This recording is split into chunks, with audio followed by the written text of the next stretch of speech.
I've been waiting for you to come because I wanted to ask this question. And thank you, Warren, for calling it in. Please explain who Allah is. Some people say he is the same God of Abraham, Isaac, and Jacob. You've even seen it on some of the Christian television stations that says that. Well, Allah has 99 names in the Quran. And a couple of his names, one of them is the destroyer, and one of them who does damage, does mischief. Ad-Dar. These cannot be attributes of God. God is not the destroyer in the Bible. Allah is a religion that was there, the worship of Allah was there before Muhammad was even born. Remember, his name is Muhammad ibn Abdullah ibn Abdul Muttalib ibn Hashim. He is Muhammad, the son of Abdullah, the servant of Allah. So how could have Muhammad introduced Allah if his father's name is the slave of Allah? You see, it's a Babylonian religion.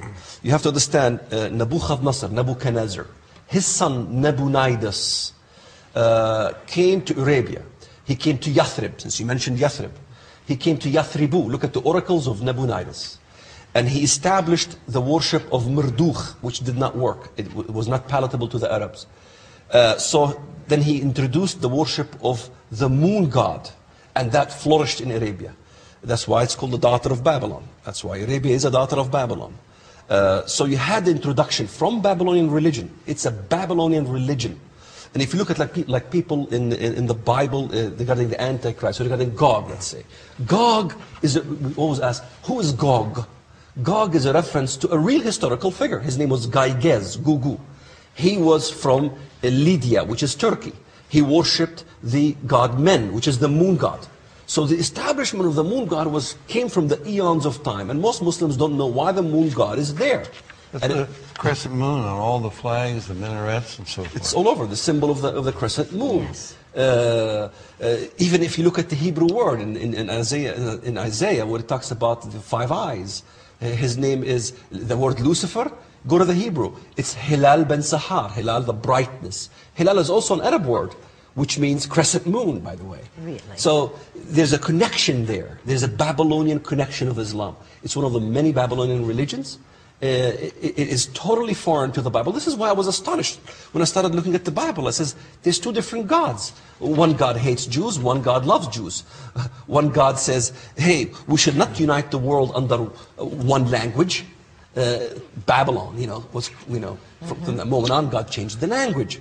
Islam wants to unite the world under one language, under one religion, one culture, one entity. This is not from the Bible. So let me step in here. Sorry. That's okay. Look, I don't know of a translation of the Bible into Arabic that does not have Allah as God. Okay? Now, how's that going to work? The Quran says Allah is not a father, and he does not have a son. So how are you going to have John 3:16 in this Arabic Bible? For Allah so loved the world that he gave his only begotten son. The Quran, he can give you the verses, says you believe in the Trinity, you go to hell. But the Bible is a triune God. Allah was the chief idol in the Kaaba. There were 300 and some idols. And Muhammad smashed them, but he kept the name of Allah. It's the same God that they had before. Nothing changed. The Hajj, the sacred pilgrimage, it didn't change, did it? They practiced it, the pagan Arabs, for centuries before Muhammad was born. There's so many details, we don't have time. The Treaty of Hudaybiyah, most important treaty, when Muhammad comes, this is incredible. He's started this Muslim religion, supposedly, and he's living in Medina now. And he comes in 628 AD with his followers. These are new Muslims now. And they come to Mecca. What do they want to do? They want to join the Hajj. What is the Hajj? They're going to go to this Kaaba. Got 300 and some idols, and Allah is the chief idol, and they want to join the pagans and go around. Okay, that's when Mecca was too strong. They stopped him, and he entered into this treaty of Hudaybiyah, the most important treaty, I guess, in Islamic history, because it set the law of war and peace. It established a hudna. And these guys are not talking about peace. They're talking about a hudna, a temporary ceasefire, so we can gather our strength to destroy you, okay? So, but as part of that deal, Muhammad got to come then the next year, 629. Here he comes. These are Muslims. This is Muhammad, the prophet of Islam. And they join the pagans.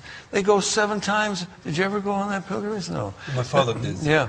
Go 7 times around the Kaaba, kiss the dark stone, touch the stone in the Yamani corner, run between Marwa and Safa, you know, go to Wadi Mina. Every year they get trampled to death over there and throw 7 rocks each at each of 7 effigies of Satan, supposedly. All of the pagan ceremonies that were established before Muhammad was born, the Muslims do them today. Only thing they changed was, instead of Allah being the chief God in the Kaaba, Allah is the only God, and if you don't admit that, we kill you, okay? The Ramadan is the same thing. It's the same pagan ceremony. The Quran says, you could probably tell us the verse, that the Quran was first inspired in the month of Ramadan, right? Which says Ramadan already existed. And it was to be... Maybe I could recite the verse. Yeah, okay. إِنَّا أَنزَلْنَاهُ فِي لَيْلَةِ الْقَدْرِ. We have descended the Quran to thee in the night of vision. وَمَا أَدْرَاكَ مَا لَيْلَةُ الْقَدْرِ. What do you know what the night of vision is? لَيْلَةُ الْقَدْرِ خَيْرٌ مِنْ أَلْفِ شَهْرٍ. It is the night of vision that this Quran supposedly came down. That's when the crescent moon shows up. It's better than 1,000 months. تَنَزَّلُ الْمَلَائِكَةُ فِيهَا وَالرُّوحُ بِإِذْنِ رَبِّهِمْ. It's the day when the angelic host is cast out of heaven by the order of their Lord. Who is their Lord? And when are the angelic hosts cast out of heaven? This is in the Bible, the demonic force. And here's a parallel. The demonic force in the Bible is the good host in the Quran. The Antichrist of the Bible is the Mahdi of Islam. 2 John 2:22. Who is the liar? He who denies that Jesus is the Christ, that God came in the flesh. He is Antichrist that denies the Father and the Son. Major. So what is Allah? Allah is the religion of Antichrist. It is a form of Antichrist. It is a system of Antichrist. And maybe, I know Dave Hunt will agree with me with that one. Talking about Sharia law, you know, everything Dave Hunt would say about what's happening in the world proves my point. Who's changing the laws? Who's asking to change all the laws throughout the Middle East? Who's establishing Sharia law? And what does that law says? Women have no right. Does not honor the desire of women. And honors a God of forces, a God of fortresses. Who's honoring a God hungry of war and jihad? Who's doing that these days? Is that not a religion of Antichrist? Oh, my, yes it is. You're making some good points, brother. You sure are good. But we still disagree. That's right. Because you're from the old school, you got to come to the new school. Okay.